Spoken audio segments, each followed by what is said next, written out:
we're back with another episode of the AC Podcast. Football season is back, baby. We are back. 2020 season.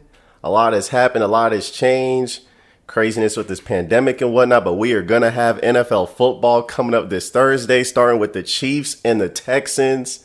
Chiefs coming off a Super Bowl victory last season, as I predicted on our last episode, where we had a joint episode. But this is exciting, man. I'm excited about this football season. I am very, very excited. This is going to be an interesting year to see if they play the whole season, of course. And there's just been a lot of changes in the league. And so I just want to get right to it, man. I'm excited about this season, man. It's going to be a crazy season. Obviously, I haven't changed my fandom, so I'm always going to be talking about the Steelers and Eagles. But we're going to switch it up a little bit this season and do a little division rundown of each team. We're going to be talking about, well, on this episode, we're going to be talking about which teams I have going to the playoffs, since there's an additional playoff seed now, and only the number one seed in each conference gets a playoff bye. So that's going to be interesting. We're going to have 7 playoff teams this year, so an extra team in the playoffs most likely benefits the Cowboys, who consistently go 8-8. But I digress. I'm not going to get to that right now. I'm not going to get into that. But yeah, we have a lot on the docket today, man. So I'm going to run down the AFC first, because that's a little more easy. The NFC is way more stacked than the AFC, and there's way more drama to go on in the NFC than there is the AFC. So I'm going to get right to it, give you some highlights of the teams, and I'll talk about some major points for some teams. Obviously, I know some of you guys are fans out there for teams. Obviously, the Bucks, local team here, they got Tom Brady, so we definitely got to talk about that. I know there's a lot of Bucks fans that listen to my podcast, so I definitely got to talk about that. But, I got to stay true to the roots and, of course, stick with my Pennsylvania teams, my Pittsburgh Steelers and Eagles. I'm going to touch on them. Of course, you sickening Cowboys, man. You Cowboys. I'm going to get to y'all. Wait till I get to the NFC. But let's get it started. AFC East.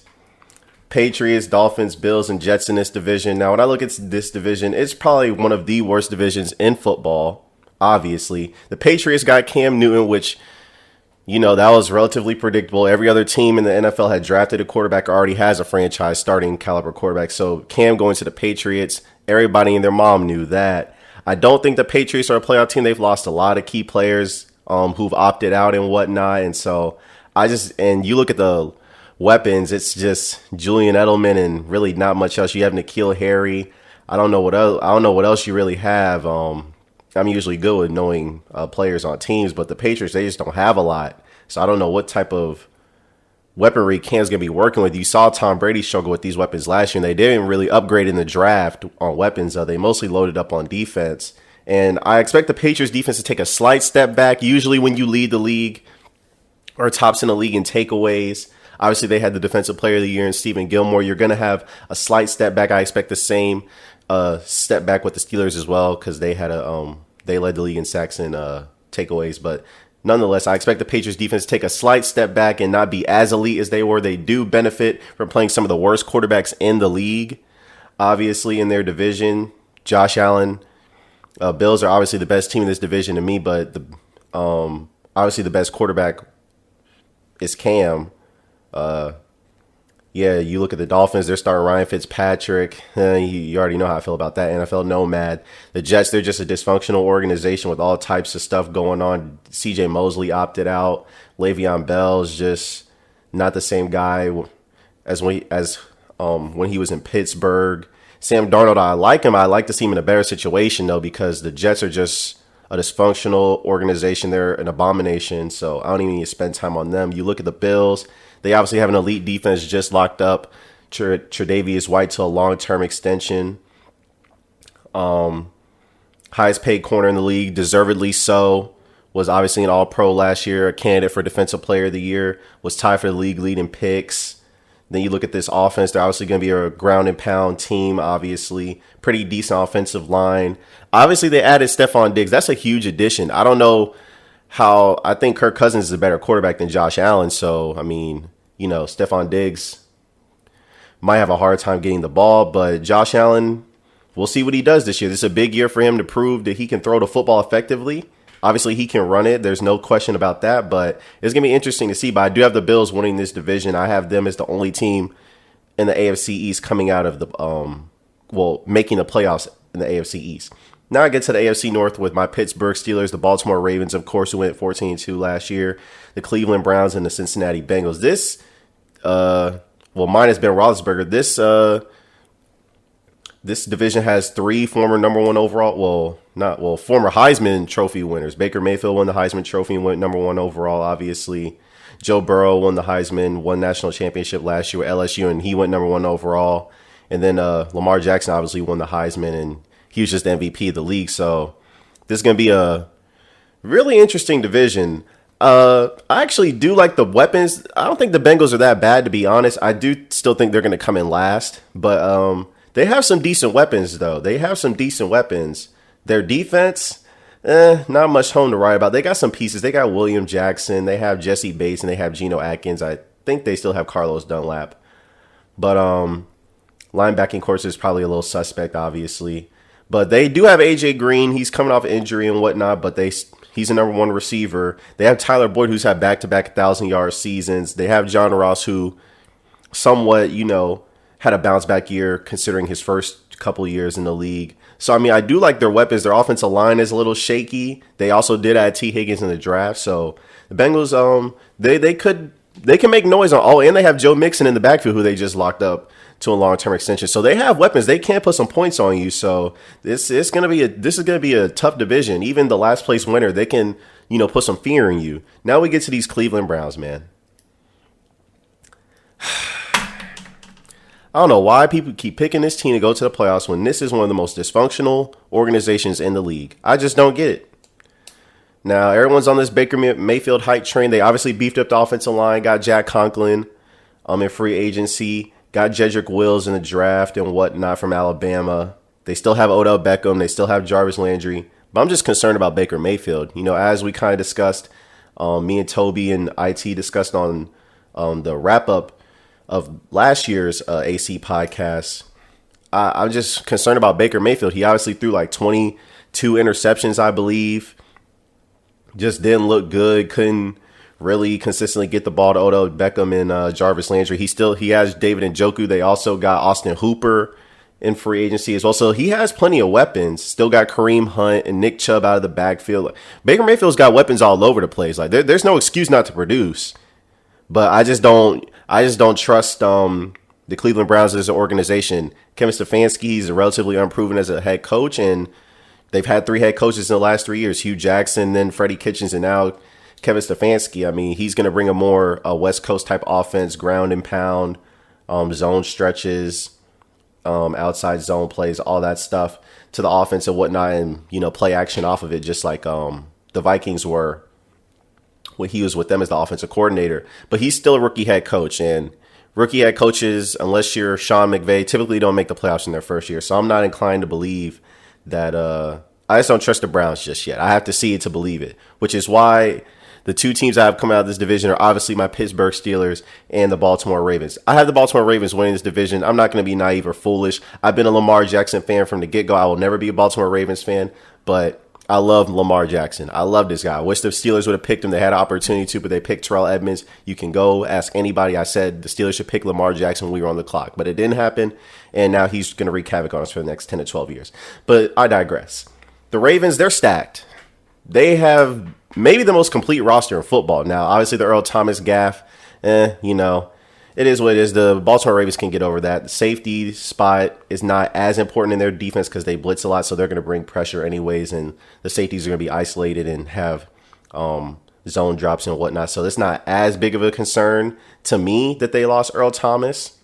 But you look at this, they added Calais Campbell. They added Derek Wolfe on the defensive line. They got roughshod ran over by Derrick Henry in the playoffs, obviously, and shocked the world, beating the Ravens in the playoffs.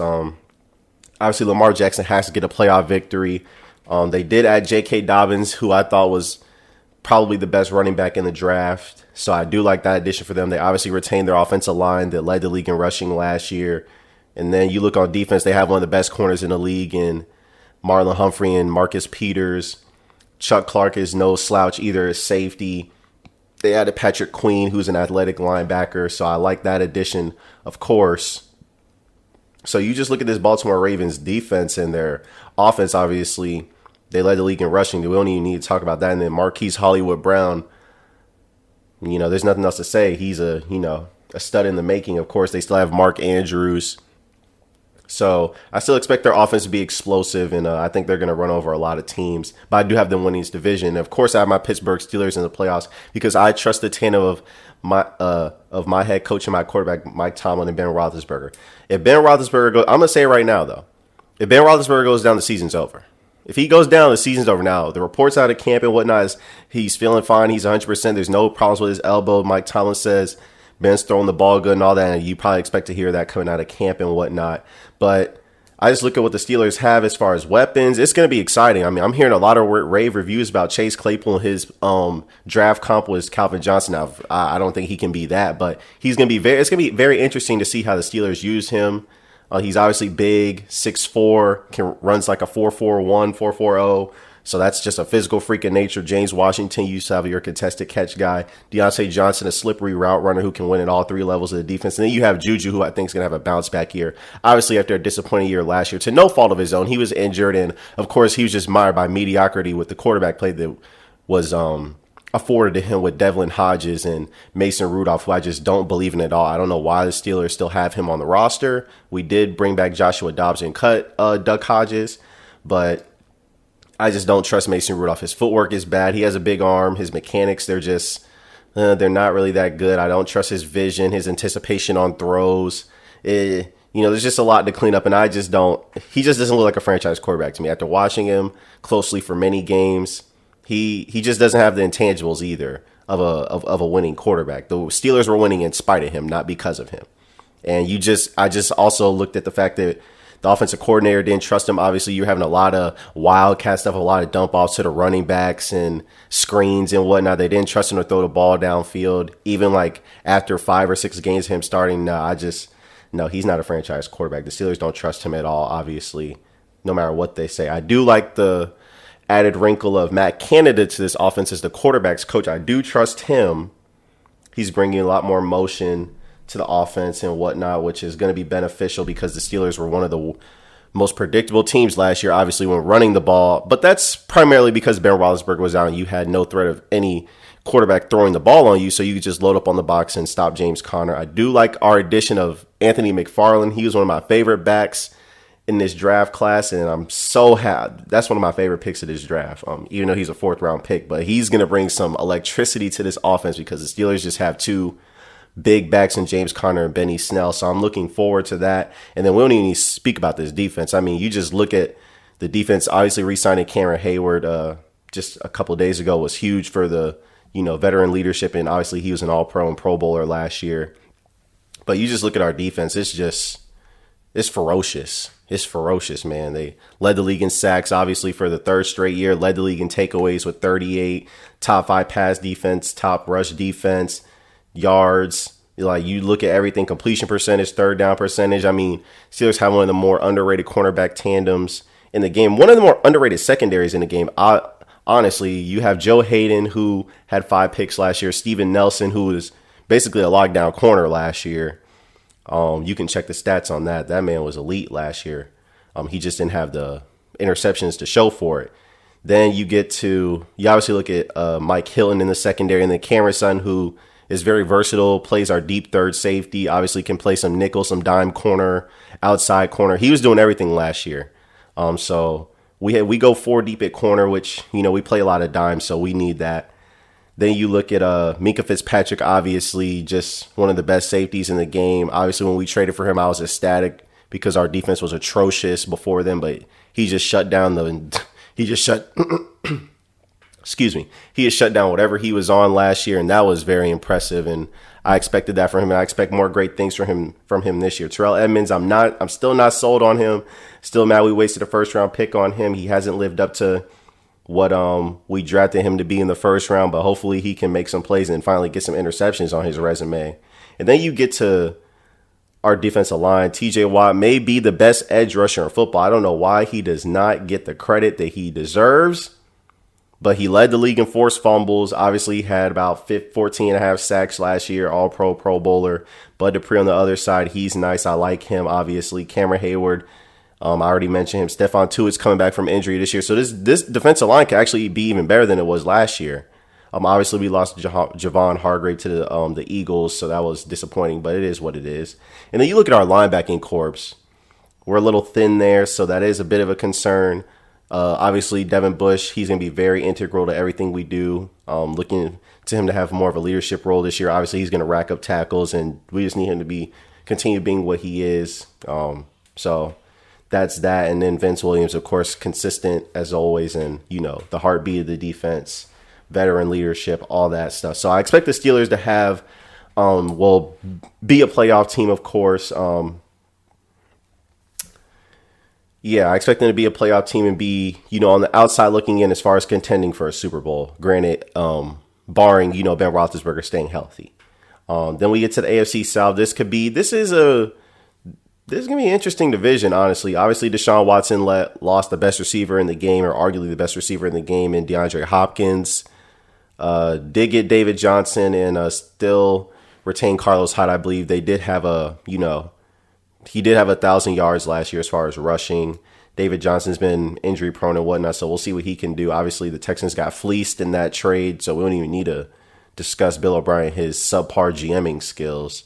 But the Texans still have decent receivers. Still got Kenny Still got Brandon Cooks, and still have Will Fuller. Obviously, two of those guys are injury prone, but Deshaun Watson still has weapons. Can't say much for his offensive line. Still kind of suspect other than Laramie Tunzel, but with the run game to protect him, he should be able to, make some things shake. Obviously, I do have the Texans winning this division, but it could get dicey.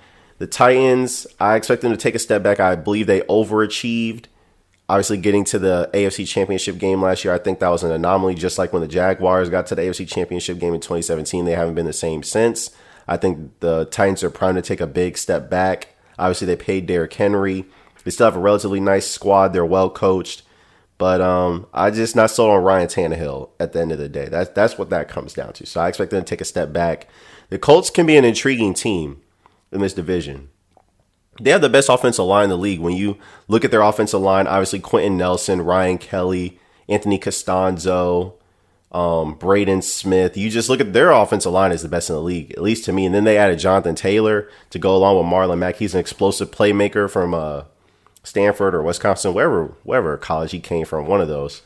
But yeah, that's going to be interesting. The only thing that gives me trepidation about the Colts, because they have talent everywhere. Secondary is pretty stout. Defensive line is pretty good. They added DeForest Buckner.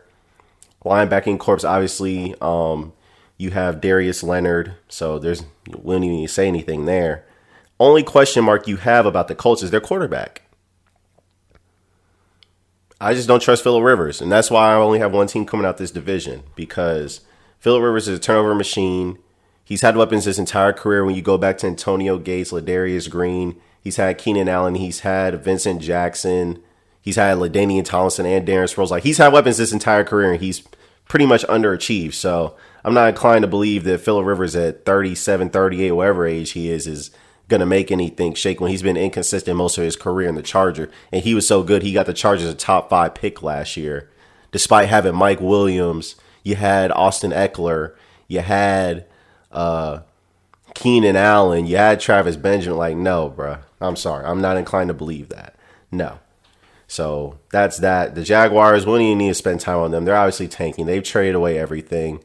They're just mired in mediocrity and dysfunction as well. And Doug Marrone's probably going to get fired. So it is what it is. So we don't even need to spend time on them. They're a joke. An abomination. Anyways, get to the AFC West. Obviously, we already know where this starts with, my second favorite quarterback in the league, Ferrari Mahomes. Obviously, the Chiefs are going to win this division. We don't even need to spend time on this. I mean, Mahomes, obviously the best quarterback in the league, coming off a Super Bowl and a Super Bowl MVP, already has an MVP on his resume. The highest paid quarterback in the league, 10-year extension, $503 million.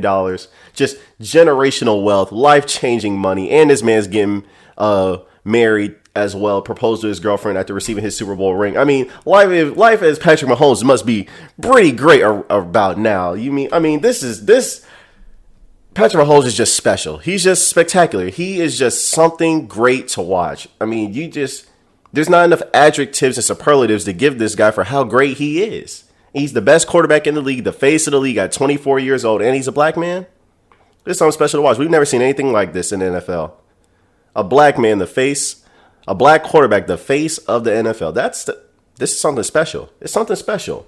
But we don't need to spend time on that. Obviously, the Chiefs have an explosive offense with Tyreek Hill, who I think may be the best receiver in the league, by the way. But Tyreek Hill, Sammy Watkins, Travis Kelce, your offensive line is still pretty good. You lost your left guard for the rest of the season. He opted out, but, you can stomach that. And then, obviously, on defense, you have Tyrann Mathieu, Chris Jones, who they locked up, and you have Frank Clark. Added some speed in the draft with Willie Gay at linebacker, and then they drafted another corner because Bashaud Breeland suspended. They lost Kendall Fuller.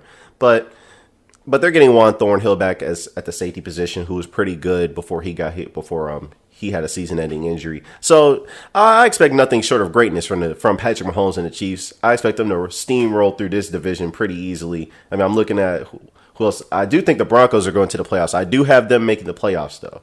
They are my sleeper team to make the playoffs. I love what the Broncos have done. I like Drew Lock as a quarterback. They added some. They beefed up their offensive line, even though they lost their right tackle. But Drew Lock's pretty good though. They obviously added to their rushing game with they still have Phillip Lindsay, and then obviously they added Melvin Gordon. Then you look at who Drew Lock has to throw to: KJ Hamler, Jerry Jeudy, who is arguably the best route runner in the draft, and then on top of that, you still have Cortland Sutton. I mean, and then you have Noah Fant as well. Oh, give me a break. Drew Lock's going to put up some numbers this year. He's going to put up some numbers. And then on defense, the Denver was still a top 5 defense last year. They get back Bradley Chubb. Obviously, Von Miller you still have. They added A.J. Boye. I mean, this defense is still going to be pretty good. So, I expect nothing. I expect the Broncos to make the playoffs. You look at the Chargers. They're starting Tyrod Taylor. So, he has limited arm. I don't really expect much from the Chargers. Honestly, this year they can be around 6-10, 7-9, but they're not making the playoffs. And then the Raiders, I expect them to be an average team around 7-9, maybe 8-8. But I don't have them making the playoffs though either. I'm not sold on them just yet. They may be another year away to me. Now we get to the NFC East, man, and this may take a while. Because we don't even need to talk about two of these teams. Two of these teams are just a disgrace and an abomination. We don't need to talk about these teams. The Washington football team, they're just a disgrace in a numerous amount of ways. Sexual assault allegations, just the team name, just a bunch of stuff that we don't even need to get into this abomination of a football team. We don't even need to even get into it. And then the Giants, they're on their third head coach in 4 years. They got rid of Ben McAdoo. Then they hired Pat Shurmur and fired Pat Shurmur. Now they got Joe Judge, who's the special teams coordinator, whatever, the wide receiver, whatever the heck he was for the New England Patriots or wherever he came from. So we don't even discuss these two teams right now, even though the Giants have a pretty impressive roster. But no, they're not making the playoffs this year. So they're relative non-factors this year. This division is all about the Philadelphia Eagles and the Dallas Cowboys, as it normally is. When I look at my Philadelphia Eagles, man, it's hard for me to really love this team. I like this team, but I don't love this team. And I'm going to tell you why. Obviously, I'm just going to go out and say it. The Eagles have a top 5 quarterback in Carson Wentz. He's the second most gifted thrower of the football other than Patrick Mahomes in this league. And I only say second because Patrick Mahomes has better weapons who make him look a little bit better. And Carson Wentz has had some of the worst weapons that have been known to man in the NFL. I mean, when you just look at the career receivers that Carson Wentz has been given to work with, I'm sorry to have to reiterate this for all you fans because you heard it last year, but I'm sorry, I just had to reiterate this. Carson Wentz, the career receivers he's played with, Alshon Jeffrey, who's hurt and starting the season not playing. We don't even need to get into the sack of potatoes and the truck on his back that he was running with last year. But he hasn't had a 1,000-yard season since 2014. Nelson Aguilar, what an abomination. Memes about him from the firemen, unlike Aguilar, we don't even get into him a viral sensation. We don't even get into a joke that he is in the terrible Philadelphia Eagles career that he had minus the 2017 season when he was somewhat respectable. Golden Tate, who played 5 games for him and then left in free agency. Deshaun Jackson, who played 1 game last year and got hurt. Torrey Smith, who got cut and retired. J.J. Arcega-Whiteside, who had 10 receptions last year as a rookie and was a disappointing disgrace. Mike Wallace, who got hurt in the second game of our defense of our title in 2018 against the Bucs. DeAndre Carter, out of the league. Kamar Aiken, out of the league. Jordan Matthews has been on the Eagles like 4 or 5 times. He's out of the league. Dorial Green-Beckham, out of the league. Paul Turner, out of the league. Bryce Treggs, out of the league. Greg Ward made the roster this year, but he was a practice squad call-up. Robert Davis was a practice squad call-up. Deontay Burnett was a practice squad call-up. And Matt Collins was cut after being praised by the wide receivers coach, Carson Walch, who got fired, by the way, and relieved of his duties, rightfully so, for saying Matt Collins was graded as one of the top receivers last year for aligning right and assigning right. Just atrocious. You see the atrociousness, if that's even a word, that Carson Wentz has had to work with as far as players, as far as receivers. And we don't even get into the fact that his rookie year starting, the Eagles had the most drop passes in the league by far, 38. Get out of here. No. Just an utter disgrace. And then last year, the Eagles receivers graded by Pro Football Focus were rated the worst receivers in the league. So it's just, the Eagles receivers have just been a joke for Carson Wentz ever since he's been in the league, minus his MVP caliber season in 2017 when he made the guys look better than what they actually were, minus Zach Ertz. Really, all Carson Wentz had to throw to last year was obviously Dallas Goedert, Miles Sanders out the backfield, and Zach Ertz. But other than that, the receivers have been an utter disgrace, and Howie Roseman has not really done much to change that, scenario for Carson Wentz. But needless to say, he did something to upgrade the receiver position this year. I'll give him a little bit of credit, but for the Eagles to be successful, this offense has to be successful this year. I mean, Doug Pearson's offensive-minded coach. Carson Wentz, you have a top quarterback. Your line has been decimated by injuries. Obviously, Brandon Brooks is out for the season. He's a Pro Bowl and All-Pro guard, which, is what it is. He's tore his Achilles. And then Andre Dillard, who was a first-round pick last year for us, tore his biceps. So, you're down 2 starting linemen. Obviously, Jason Peters is going to kick out a tackle after, a few disputes about that. And Matt Pryor is going to start at right guard.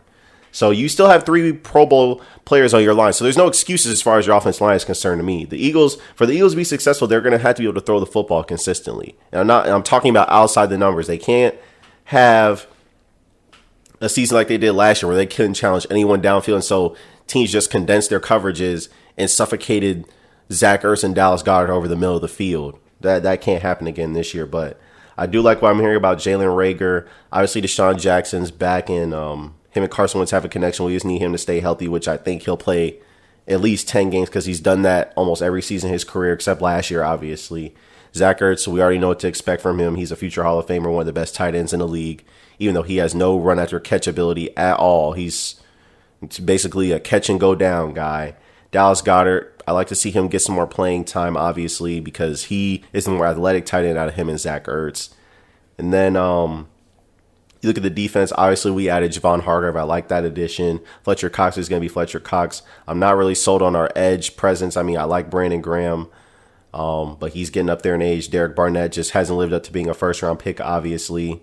You look at our linebacking corps, it's just a joke. It's beyond a joke. If anybody gets past our defensive line, which has been rare the past couple of years, but if any running back gets past our defensive line, it's a wrap because our linebackers, they're just beyond suspect. You're talking about Duke Riley, Davion Taylor, who they drafted. You're talking about TJ Edwards, Nathan Garrett. I mean, geez, these guys, the average fan doesn't even know who these guys are. Like, no, I'm sorry. It's a wrap from there. You might as well just, at that point, the safeties are going to have to tackle whoever's running the ball.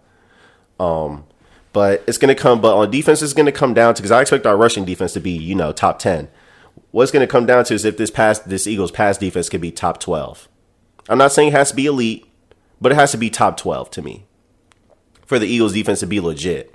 Because you just saw the Eagles defense was sponsored by Skittles. Obviously, rainbows just all over their head. Ronald Darby, Jalen Mills, Rasul Douglas, Avonte Maddox, they're all getting roasted all over the field. Chestnuts by the fire on a December night, just is what it is. So I'm happy they got Darius Slay. I would have liked if they could have got another corner, but it is what it is. I'm hearing good things about Avonte Maddox, but he will get beat for contested catches and jump balls just because he's 5'9", but I heard he's a sticky coverage corner, obviously. I like the addition of Nickel Roby, one of the best slot corners in the league, so that should beef up our secondary and whatnot. Jalen Mills is obviously moving to safety. in replacement of Malcolm Jenkins. And Rodney McLeod is a year removed from tearing his ACL, so he should be even more healthier than last year. So I expect the Eagles to win this division, maybe by a game. It's hard for me to pick the Eagles to win this division, but the only reason I'm going to pick them is because last year I was shown that Carson Wentz can elevate even the lowest of teams. And so I think the Eagles' ceiling at best is 11-5, and at worst is 9-7. I think the Cowboys' ceiling is about 12-4, 13-3, and at worst like 9-7. So I'm going to pick the Eagles to go 11. I'm going to close my eyes with optimism and pick the Eagles to go 11-5. And the Cowboys are going to go 10-6. But yeah, like I said, I'm closing my eyes on that pick because the legit argument can be made that the Cowboys are the better team in this division, although they don't have the better quarterback or the better coach. But that's what I'm going to hang my hat on for the Eagles because that's what was shown to me last year. So I've got to ride with, the evidence I have available to me. Now, when you get to these Cowboys, man, you know what sickens me about you Cowboys fans? What sickens me? Cowboys fans have no objectivity. No objectivity whatsoever, man. I mean, the only time they have objectivity is when it comes to Dak's contract situation. Other than that, they have no objectivity about this team.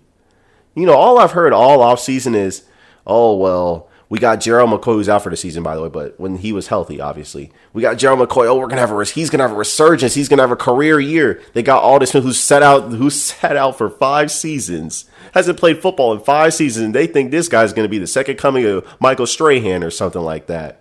He's gonna have a comeback season, a breakout year. I mean, you just look at this. They got CeeDee Lamb. They're gonna have 3,000-yard receivers. What about Zeke in the backfield? And then people are sold on Mike McCarthy. They are sold on this man. After they were just criticizing this man and excoriating him for the job he was doing in Green Bay with Aaron Rodgers for his stale offensive system. Now all of a sudden they think he's going to be the second coming of the Chiefs. Bring some high-powered offense, which, the Cowboys, in all honesty, should have a high-powered offense, but we'll see. It remains to be seen. But they did get rid of Jason Garrett. They had to do that. Jared, we won't even need to get into that, but yeah, they got rid of Jason Garrett, who's, offensive coordinator of the Giants now. But when you look at this Dallas Cowboys team, obviously, they were the number one offensive team, number one in offensive efficiency last year. I don't know that they never looked like the number one offense to me. I mean, they led the league in yards, but yards doesn't win you games, points does. And the Cowboys obviously wet the bed against numerous teams with winning records last year. Obviously, they lost Week 16 to the Eagles. Wet the bed against the Bears, the Bills, the Packers, lost to the Jets. I mean, just some very unacceptable losses, obviously. So they're going to have to show that they can beat winning teams with winning records. But when I look at their offense, obviously Dak, he's a pretty good quarterback. Obviously Zeke in the backfield, people are saying he had a down year, but he still rushed for almost 1,400 yards and had 12 touchdowns. And obviously we're not even going to get to his receiving ability. So if that's a down year, I mean... I wish Carson Wentz had a running back like that could have a down year. The person who's his leading rusher as a running back has been Wendell Smallwood, who's not even on the team anymore. So I wish Carson Wentz had a guy like Zeke who could have a down year and rush for almost 1,400 yards and 12 touchdowns. But I'm not going to get into that. Obviously, you look at Amari Cooper, one of the best route runners in the league, one of the best receivers in the league. Obviously, a little overpaid, $20 million a year, $100 million. But, they had to do that to keep him away from the Washington football team. Michael Gallup obviously had 1,000 yards last year. Blake Jarwin is going to be the starting tight end after after Jason Witten moved on, obviously. And then you look at CeeDee Lamb, who I thought was the best receiver in the draft, and it just breaks my heart that he's in that ugly metallic, just disgraceful Cowboys uniform. It's just hard to watch, but it is what it is. It just hurts my heart. But yeah, he was the best receiver in the draft to me. So it's only going to buffer their passing attack and create more one-on-one matchups for Gallup and Amari Cooper. Obviously, the Dallas Cowboys still have a top O-line. Got Tyron Smith and Zach Martin, obviously. I think I received a notification that Malik Collins got hurt, so whoever's going to be starting at right guard. But they still have Lyle Collins. So they should be straight as far as the offensive line, their running game. We'll just see what they do as far as running the ball. But we get to this defense, and oh man, these dudes. Jordan, you're the prime example of people who have too much optimism about this defense. Not worried about the losses of Robert Quinn or what's his name, Byron Jones. People are underestimating. I mean, I get Byron Jones didn't get any interceptions or anything like that, but he was one of the top corners in the league for sure. He was locking down his side of the field at all times, and that can't be underestimated in today's game when it's a passing game. Trust me, as an Eagles fan, I know if you don't have corners, you will get roasted. Cowboys have decent corners, but they don't have, Byron Jones is a clear step down from, he's a clear upgrade over Chidobe Awuzie, Jordan Lewis, Anthony Brown. Those guys are okay, but they're not Byron Jones.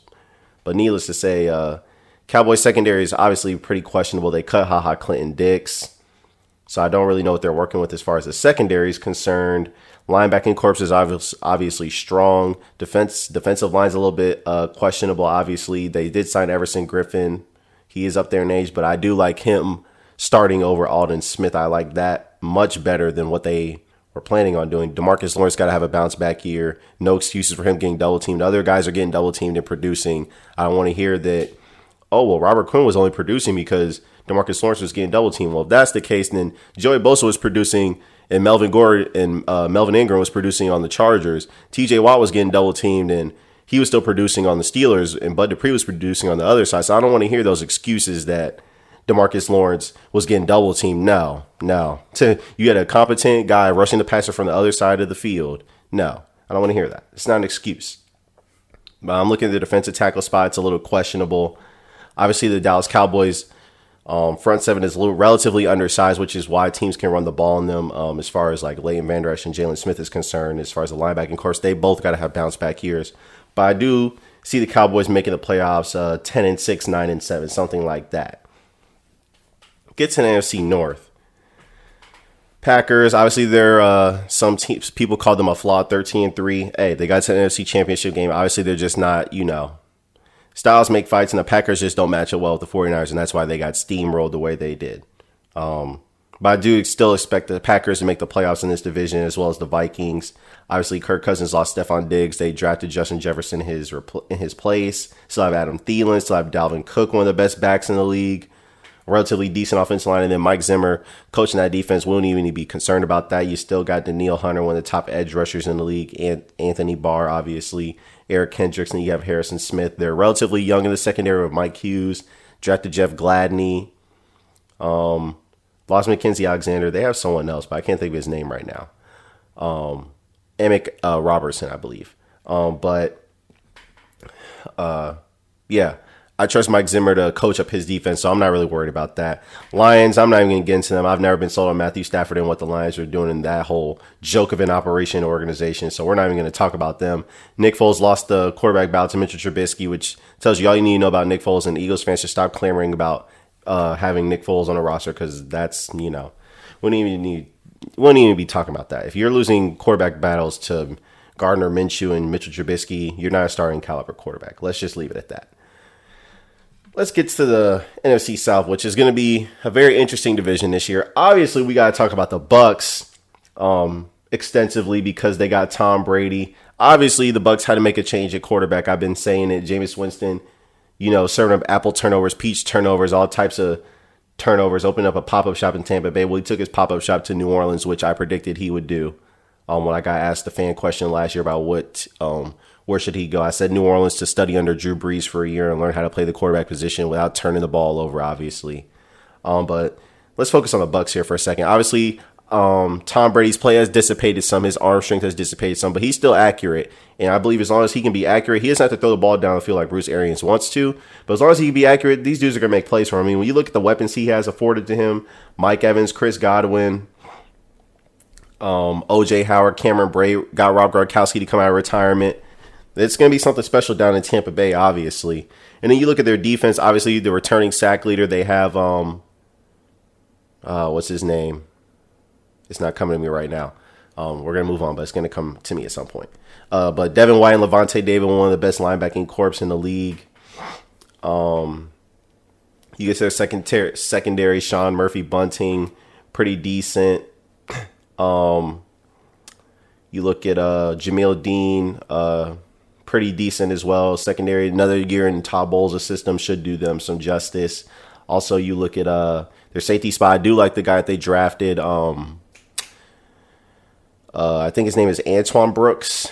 Or no, Antoine Winfield Jr. or something like that. One of those, but out of Maryland. But I like him a lot. So I think that'll definitely buffer their safety position for sure. That was a questionable spot on their defense, but they shored that up. What else do they have here? Oh, the name just came to me. Shaq Barrett. Shaq Barrett, who led the league in sacks last year. Obviously, they still have him. Jason Pierre-Paul as well. So when you look at their defense, should be better with another year in Todd Bowles' system and whatnot. Obviously, a blitz-heavy system, complex hybrid coverages, all that stuff. Don't need to get into too much detail about it. But their defense should be improved for sure. And then, obviously, you get to the offensive side of the ball. Their offensive line is going to be improved. Obviously, they added Tristan Wirfs, who's one of the best tackles in the draft. Obviously, they got Leonard Fournette just a couple of days ago. Got Keyshawn Vaughn, I believe his name is. And they also have Scotty Miller in the slot. So Tom Brady's got a lot of weapons that he can play with and whatnot. I believe the Bucs offense is going to hit their stride probably around week 6, week 7. Not right off the rip. So I do think they'll drop the first game to New Orleans. I wouldn't be surprised, but there'll be nothing to – there'll be excuse me, there won't be anything to overreact with about that first game because it is the first game. Obviously, it's a division game, so it's important. But I think the second matchup between the Bucs and the Saints is going to be the one that really counts in to really see who's the better of those two teams. But I do think since the Saints have had more camaraderie, more experience and whatnot, and obviously Drew Brees and Sean Payton have been together a long time, and Tom Brady's obviously getting used to his new head coach and his new weapons and whatnot. Just a matter of chemistry and whatnot. And so I think the Saints will take that first game, but I'm not going to overreact to that. I will be concerned if the Saints do lose that game because that means that it's going to be trouble for the Saints. But needless to say, obviously I have the Saints and the Bucs obviously making the playoffs in this division. I don't know why I don't get the pushback on the Bucs this year. Some people don't even have the Bucs making the playoffs with Tom Brady. Are you kidding me? No, let's not play ourselves here. Now, people say the Bucs are going to the Super Bowl. I'm going to push back on that. I'm not sold on that just yet. But the playoffs, oh yeah, Tom Brady's not missing the playoffs. Not with all these weapons. Not with Bruce Arians as the coach. Not with the improved defense. No, that's not happening. No way. No way in hell. You look at the Falcons. They have an outside chance to make the playoffs. They have a lot of talent, obviously. Added Todd Gurley. Obviously, Matt Ryan's still one of the top quarterbacks in the league, despite what people say about him. You still have Julio Jones, Calvin Ridley. You lost Austin Hooper, which, I mean, they'll be okay with that. But I think they added Hayden Hurst, if I remember correctly. They added Hayden Hurst. Who else do they have? They still have Grady Jarrett and Deion Jones, getting back Keanu O'Neal from injury. Lost Desmond Trufant, obviously, but they drafted A.J. Terrell. People have been talking about him. Obviously, he's been matching up with Julio Jones in camp. So, defense should be somewhat, respectable, at least average. If you just have an average defense, Atlanta Falcons should be able to put up points with Dirk Cutter as the offensive coordinator, formerly Bucs head coach and whatnot. And then the Panthers, obviously, Christian McCaffrey is the highest paid running back in the league and whatnot, but Panthers really don't have much else. I'm not really sold on Teddy Bridgewater, as most of you guys know. Relatively average arm. And the Panthers, they have some decent weapons, actually. DJ Moore, Robbie Anderson, Curtis Samuel, but first-year head coach, and I can't think of his name right now. Yeah, but first-year head coach, I'm just not really sold on the Panthers right now. They got a lot to build right now, so not really sold on them. And then we get to probably the toughest division in the league, the NFC West, with the Rams, the 49ers, the Cardinals, and the Seahawks. There's too many people hopping on the Cardinals bandwagon saying Kyler Murray's an MVP candidate. You realize to win MVP, you're going to have to win games, and there is no way that the Cardinals are coming in anything other than last in this division. I'm sorry. There's just no way. The Rams, the 49ers, and the Seahawks all have better coaches. The Seahawks have the better quarterback. You can make an argument that, you can't really make an argument that Kyler Murray is better than Jared Goff right now, despite Goff's year last year. But yeah, I think for a best case scenario, you can make an argument that Kyler Murray is the third best quarterback in this division, but Jimmy Garoppolo is relatively decent. Jared Goff is, pretty good. Kyler Murray has the best chance to be a superstar out of all those quarterbacks. But I don't think you can make an argument that the Cardinals come in anything other than last in this division. To me, Rams had a quote unquote bad year and they still went 9-7 and narrowly missed the playoffs. Obviously, that can change this year because there's a 7 playoff team. Yeah, this is the only division where I think 3 teams could come out of the division, but that would mean that I believe if I'm doing my math correctly, yeah, only one, two, yeah, only one division would have each division would have like one winner, and then one division would have 2 winners, and the other 2 would only have one team coming out of the playoffs or coming out of the division. So yeah, this is going to be a competitive division between the Rams, obviously. The 49ers coming off of that Super Bowl loss, but they will probably take a step back, obviously, with like every Super Bowl loser does, unless you're the New England Patriots and go to the Super Bowl like almost every year. But usually Super Bowl loser usually takes a step back a game or two. So instead of being 12-4, they'll probably be like 10-6. Seahawks, I'm not really as sold on them. Like, I love Russ, don't get me wrong. But obviously the Seahawks are going to make the playoffs. That's not what I'm saying. But as far as Super Bowl contender, I'm not really sold on the Seahawks because their offensive line, their defensive line is just obvious. It's just atrocious. They have no pass rush, obviously, and they have no, they can't really protect Russell. It's really, Russell doing video game like stuff out there. Obviously their offense is really outdated. They stick to running the football a lot instead of opening up the offense for Russell to throw it. But I do expect them to make the playoffs. Obviously, Jamal Adams trade, they gave up a lot in that trade. But obviously with COVID and whatnot, you don't know what type of prospects you're going to get with these college players in the next couple of years. So, and the Seahawks figure they'll be picking at the bottom of the first round anyways, and they haven't really drafted that well with first round with their picks anyway. So you can argue that it really doesn't matter that they trade them to the Jets, who, they don't really have any of their first round picks on their roster anymore from the past, 5 or 6 years. So you can argue the Jets don't really know what to do with those picks anyways. So moot point. But yeah, I'm just concerned about the offensive and the defensive lines for Seattle because they're arguably the worst in the league on both sides of the as far as offense and defensive lines go. 49ers, you look at them, Jimmy Garoppolo, obviously 1 play away from winning the Super Bowl. Still got the best tight end in the league in George Kittle, in my opinion. Top O-line. Obviously, their defensive line is going to get after it with Nick Bosa, Eric Armstead. They drafted Javon Kinlaw and who's rushing on the other side? D Ford. So yeah, that's they're still gonna be solid. Still got Fred Warner and Quan Alexander, Dre Greenlaw. And then the secondary, you got the savvy Richard Sherman, who's still a top 5, top 10 corner in this league. Still got Jimmy Ward. Still got can't think of his name right now, but still got the starting strong safety and free safety as well. So their defense should still be good. Obviously, they retained their defensive coordinator as well, so they should be good as far as that's concerned. So they should still be a solid team on both sides of the ball. Obviously, they added Brandon Ayuk. Deebo Samuel should take another leap this year, even though he's hurt. Brandon Ayuk's hurt as well. But they're still going to have a potent rushing attack because they can run the ball multiple ways. Obviously, they have a versatile rushing attack and whatnot. So not really worried about the 49ers. They just may take a step back like a game or two, like I said. Then you get to the Rams. Obviously, Jared Goff had a down year last year. Sean McVay had a down year last year. Obviously, they got rid of Todd Gurley. Still got Robert Woods and Cooper Kupp. Drafted this guy, Van Jefferson, who's been making some plays in camp from what I've been reading. Offensive line's a little questionable, so that could be the downfall of the Rams like it was last year because everything's predicated on the running game and play action off of it for the Rams. And obviously Sean McVay got figured out a little bit last year after Bill Belichick exposed him in the Super Bowl, playing a lot of zone and, taking away crossers and all deep over routes and whatnot in Sean McVay's system. So they're going to have to figure that out. But you look at their defense, little shaky to me. I like John Johnson at the safety spot.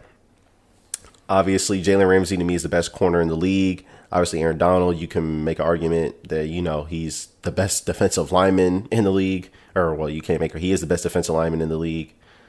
You look at their linebacker spot, they lost Corey Littleton, a little questionable linebacker, obviously. And then their defensive line is, somewhat questionable to me. But Rams they have the potential to be, slipping as, maybe the 6th or the 7th seed, but yeah, it's gonna take Obviously, yeah, I mean, I just don't see how they get it because I think both the Bucks and the Saints are getting in. I think the Eagles and the Cowboys are getting in. I think two teams are coming out of at least every division. So the NFC West, there's just no way that, you know, there's just so many teams in the NFC that can make the playoffs. Like you can make an argument for like the Eagles and the Cowboys, obviously. Packers and the Vikings in their division in the NFC North. Then you got the Bucks, the Saints, and arguably the Falcons who can make the playoffs, who can make some noise. And then NFC West, you look at the Rams, the 49ers, and the Seahawks. It's, you count that up 1, 2, 3, 4, 5, 6, 7, 8, 9, 10. Like you got arguably 10 teams that can make the playoffs. And there's only 7 seeds. So it's going to be interesting in the NFC. It's, you really going to have to win your division. At the Bear, like you to really secure a spot, you're gonna have to win your division and make sure you're, win those other NFC matchups. But then you look at the Cardinals. I left them out, but you look at the Cardinals, and just I love Kyler Murray. Don't get me wrong, I do, but I just think the Cardinals are another year away. Offensive line still a little bit questionable to me. Obviously, they added Isaiah Simmons, who is a defensive chess piece for the Clemson Tigers on defense, who you can make an argument was the best player in the draft, but it remains to be seen how they're going to use him, so I got to see that first. Obviously, Chandler Jones is one of the best pass rushers in the league. Other than that, I don't know what else they have on their defensive line. You look at Patrick Peterson. He had a relatively pedestrian year last year after being suspended for the first 6-7 games of the season or whatever. He's still in the league corner to me, but got to have a bounce back year. Budda Baker just got a huge contract extension, obviously. But, obviously Kyler Murray has Kenyon Drake. He had a resurgence once he got to Arizona. Obviously he has DeAndre Hopkins, the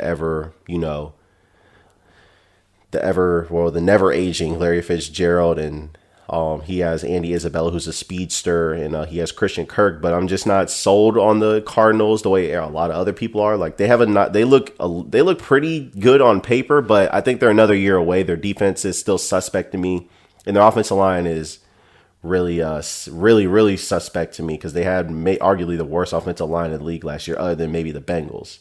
So, yeah, overall, like I said, I got the Bills going to the playoffs, the Steelers and the Ravens going to the playoffs. I got the Texans going to the playoffs, and I got the Chiefs and the Broncos going to the playoffs, and I got the Colts going to the playoffs. And then in the NFC, I got the Eagles and the Cowboys going to the playoffs, the Packers and the Vikings, the Bucks and the Saints, and then I got the who do I have in the NFC West? Dang, that's so many teams. Wow. I don't know, man.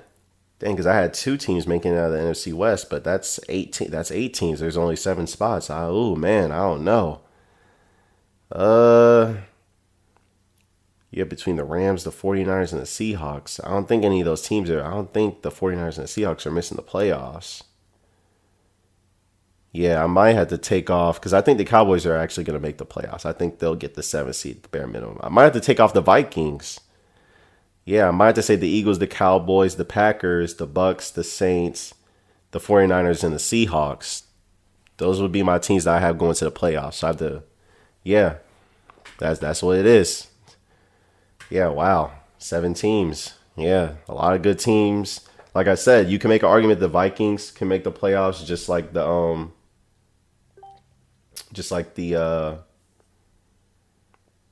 you make an argument the Falcons and the Rams can make the playoffs as well. Like the NFC is way deeper than the AFC, so there's a lot more teams contending. But yeah, it's gonna be, like I said, it's gonna be an interesting football season. I'm happy to hear football's back. Obviously there's gonna be a lot to talk about as the season goes on and whatnot. So until then, you guys know where you can catch me. Obviously, fan questions and all that stuff is available and whatnot, as always, throughout the whole season. Make sure you're leaving your comments and questions, and I'll be here. So make sure you keep tuning into the AFC podcast. Like and subscribe as always. And this is AC signing off for today. I'm out.